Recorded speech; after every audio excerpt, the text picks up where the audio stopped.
Department of homeland security ਦੇ ਜਿਹੜੇ ਟ੍ਰਿਸ਼ੀਆ ਮੈਕਲੌਫਲਿਨ ਆ, ਉਹਨਾਂ ਨੇ ਅਨਾਊਂਸ ਕੀਤਾ ਹੈ ਵੀ ਉਹ ਜੋਬ ਛੱਡ ਕੇ ਜਾ ਰਹੇ ਹੈਗੇ ਆ। ਤੇ ਕ੍ਰਿਸਟੀ ਨੋਇਮ ਨੇ ਦਾ ਧੰਨਵਾਦ ਕੀਤਾ ਜਿਹਦੇ ਲਈ ਉਹ ਕੰਮ ਕਰਦੀ ਸੀ। Department of homeland security the top the spokes person, ਜੋ ਹਰ ਟਾਈਮ ਇਹੀ ਕਹਿੰਦੀ ਸੀ ਵੀ ਜੋ ਟਰੰਪ ਹੋਣਾ ਦਾ ਇਮੀਗ੍ਰੇਸ਼ਨ ਵਾਲਾ ਸਟੈਂਡ ਹੈਗਾ ਆ ਉਹ 100% ਸਹੀ ਹੈਗਾ ਆ।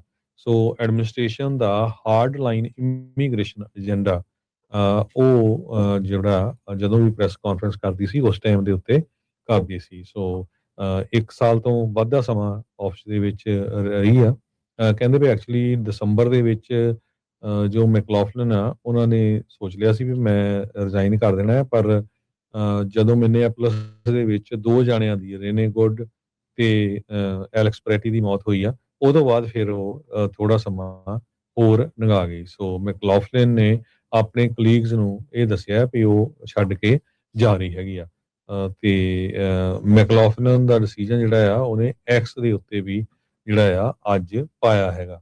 ਸੋ ਜੋ ਕ੍ਰਿਸਟੀ ਨੋਇਮ ਆ ਉਹਨੇ ਕਿਹਾ ਵੀ ਬਹੁਤ ਹੀ ਡੈਡੀਕੇਟਡ ਤੇ ਪ੍ਰੋਫੈਸ਼ਨਲ ਇਹ ਜੋ EMPLOYEE ਸੀ, ਤੇ ਮੈਕਲੌਫਲਿਨ ਨੇ ਨੋਇਮ ਦਾ ਤੇ ਪ੍ਰੈਜ਼ੀਡੈਂਟ ਡੋਨਲਡ ਟਰੰਪ ਉਹਨਾਂ ਦਾ ਧੰਨਵਾਦ ਕੀਤਾ ਹੈ ਵੀ ਉਹਨੂੰ ਇਸ ਪੋਜੀਸ਼ਨ ਦੇ ਉੱਤੇ ਰੱਖਿਆ ਗਿਆ ਸੀ। ਇਸ ਤੋਂ ਪਹਿਲਾਂ ਉਹ ਫੌਕਸ ਦੇ ਵਿੱਚ ਕੰਮ ਕਰਦੀ ਸੀ। ਸੋ ਹੁਣ ਉਹਨਾਂ ਦੇ ਜਿਹੜੇ ਅਸਿਸਟੈਂਟ ਆ ਉਸ ਨੂੰ ਨੋਮੀਨੇਟ ਕਰਨ ਦੀਆਂ ਜਿਹੜੀਆਂ ਤਿਆਰੀਆਂ ਹੋ ਰਹੀਆਂ ਹੈਗੀਆਂ। ਨੋਇਮ ਦੀ ਜਿਹੜੀ ਚੀਫ ਸਪੋਕਸਵੂਮਨ ਆ, ਉਹਨਾਂ ਰੈਪੂਟੇਸ਼ਨ ਇਸ ਬੇਸ ਤੇ ਬਣਾਇਆ ਸੀ ਵੀ ਅਸੀਂ ਜਿਹੜੇ ਟਰੰਪ ਐਡਮਿਨਿਸਟ੍ਰੇਸ਼ਨ ਦੇ ਡਿਫੈਂਡਰ ਹੈਗੇ ਆ, ਖਾਸ ਕਰਕੇ ਜੋ ਇਮੀਗ੍ਰੇਸ਼ਨ ਪਾਲਿਸੀਜ਼ ਨੂੰ ਲੈ ਕੇ ਉਹਨਾਂ ਤੇ ਸੈਕਟਰੀਜ਼ ਲੀਡਰਸ਼ਿਪ ਤੇ ਜੋ ਉਹ ਸੋਸ਼ਲ ਮੀਡੀਆ ਦੇ ਉੱਤੇ ਗੱਲਬਾਤ ਕਰਦੀ ਸੀ ਤੇ ਉਹਦਾ ਜਿਹੜਾ ਪੂਰਾ ਸਟੈਂਡ ਪ੍ਰੈਜ਼ੀਡੈਂਟ ਟਰੰਪ ਉਹਨਾਂ ਦਾ ਆ ਇਮੀਗ੍ਰੇਸ਼ਨ ਦੇ ਉੱਤੇ, ਉਸ ਨੂੰ ਐਕਸਪੈਂਡ ਕਰਨ ਦੇ ਵਿੱਚ ਇਹਦਾ ਪੂਰਾ ਹੱਥ ਸੀ।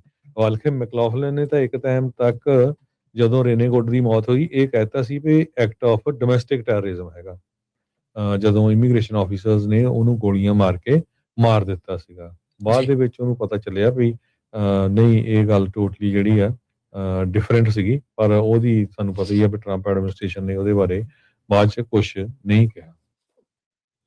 ਮੈਕਲੌਫਲਿਨ ਦਾ ਘਰ ਵਾਲਾ ਬੈਨ ਯੋਹੋ ਇੱਕ ਸਟ੍ਰੈਟਜੀ ਗਰੁੱਪ ਦਾ ਮਾਲਕ ਆ। ਇਹ ਉਹੀ ਬੰਦਾ ਆ ਜਿਸ ਨੂੰ $220 ਮਿਲੀਅਨ ਦੀ DHS ਦੀ anti immigration advertising buyout ਜਿਹੜਾ ਉਹ ਮਿਲਿਆ ਸੀਗਾ। ਸੋ ਮੈਕਲੌਫਲਿਨ ਦੀ ਜਿਹੜੇ ਘਰ ਵਾਲੇ ਦੀ ਕੰਪਨੀ ਨੂੰ ਇਹ ਜਿਹੜਾ ਸਰਕਾਰੀ ਪੈਸਾ ਇੱਕ ਹਿਸਾਬ ਦੇ ਨਾਲ ਉਹ ਐਡਸ ਰਨ ਕਰਨ ਦੇ ਲਈ ਬਣਾਉਣ ਦੇ ਲਈ ਜਿਹੜਾ ਹੋ ਗਿਆ ਸੀ। ਉਧਰ ਕ੍ਰਿਸਟੀ ਨਿਓਮ ਦੀਆਂ ਮੁਸ਼ਕਿਲਾਂ ਕੋਈ ਬਾੜੀਆਂ ਸੌਖੀਆਂ ਨਹੀਂ ਹੋਈਆਂ।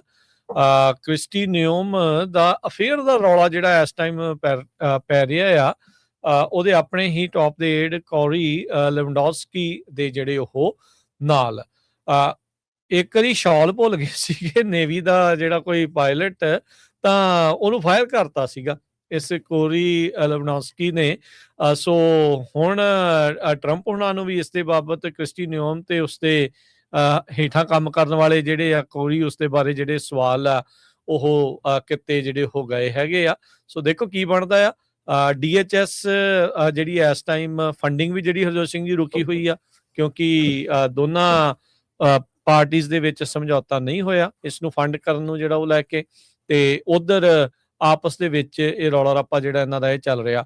ਪਿਛਲੀ ਕੈਬਨਿਟ ਮੀਟਿੰਗ ਦੇ ਵਿੱਚ ਕ੍ਰਿਸਟੀ ਨਿਓਮ ਨੂੰ ਇੱਕ ਵੀ ਜਿਹੜਾ ਸਵਾਲ ਨਾ ਪੁੱਛਿਆ ਗਿਆ ਤੇ ਨਾ ਉਹਨਾਂ ਦਾ ਕੋਈ ਸਵਾਲ ਜਿਹੜਾ ਉਹ ਲਿਆ ਗਿਆ ਸੀਗਾ ਰਾਸ਼ਟਰਪਤੀ ਟਰੰਪ ਹੁਣਾਂ ਦੇ ਕੋਲੋਂ। ਇੱਕ ਹੋਰ ਕੰਟਰੋਵਰਸੀ ਇਹਨਾਂ ਦੀ ਜਿਹੜੀ ਨਿਕਲ ਕੇ ਉਹ ਆ ਰਹੀ ਆ, ਕਹਿੰਦੇ ਵੀ ਇਸ ਨੂੰ ਆਈਸ ਬਾਰ ਵੀ ਕਰਕੇ ਕ੍ਰਿਟਿਸਿਜ਼ਮ ਦੇ ਤੌਰ ਦੇ ਉੱਤੇ ਵੀ ਜਾਂ ਮਜ਼ਾਕੀਆ ਤੌਰ ਦੇ ਉੱਤੇ ਵੀ ਬੁਲਾਇਆ ਜਾਂਦਾ ਆ। ਕਹਿੰਦੇ ਵੀ ਕ੍ਰਿਸਟੀ ਨਿਓਮ ਆਪਣੇ ਹੀ ਮਹਿਕਮੇ ਦੇ ਵਿੱਚ ਕੈਬਨਿਟ ਮੀਟਿੰਗਸ ਜਿਹੜੀਆਂ ਉਹ ਲੈ ਰਹੀ ਸੀ ਤੇ ਉਹ ਬਾਹੜੀ ਗੱਲ ਜਿਹੜੀ ਕਹਿੰਦੇ ਵੀ ਜਚੀ ਨਹੀਂ ਹੈਗੀ ਟਰੰਪ ਹੁਣਾਂ ਨੂੰ। ਸੋ ਇਸ ਟਾਈਮ ਖੁੱਡੇ ਲਾਈਨ ਇਹਨਾਂ ਨੂੰ ਲਾਇਆ ਆ, ਨੁਕਰੇ ਜਿਹੜਾ ਉਹ ਲਾਇਆ ਪਿਆ ਆ। ਸੋ ਦੇਖੋ ਕੀ ਇਸ ਦੇ ਵਿੱਚ ਅੱਗੇ ਬਣਦਾ ਆ, ਕੀ ਇਹ ਜਿਹੜੀ ਕੀ ਕਹਿੰਦੇ ਹੁੰਦੇ ਆ ਕਿਸ਼ਤੀ ਡੁੱਬ ਰਹੀ ਤੋਂ ਪਹਿਲਾਂ ਨਿਕਲ ਰਹੇ ਨੇ ਇਹ ਮੈਕਲੌਫਲਿਨ ਦਾ ਅਸਤੀਫਾ ਉਹ ਐਂਗਲ ਤੋਂ ਦੇਖਿਆ ਜਾਵੇ, ਜਾਂ ਫਿਰ ਉਹ ਹੁਣ ਬੇਸਿਕਲੀ ਇੰਨੇ ਬਿਆਨਬਾਜ਼ੀ, ਕਿਉਂਕਿ ਕਾਫੀ ਹੌਟ ਸੀਟ ਦੇ ਵਿੱਚ ਉਹਨਾਂ ਨੂੰ ਰਹਿਣਾ ਪੈਂਦਾ ਆ ਵੀ ਬੰਦਾ ਅਕਸਰ ਬਰਨ ਆਊਟ ਵੀ ਜਿਹੜਾ ਉਹ ਹੋ ਹੀ ਜਾਂਦਾ ਹੈ।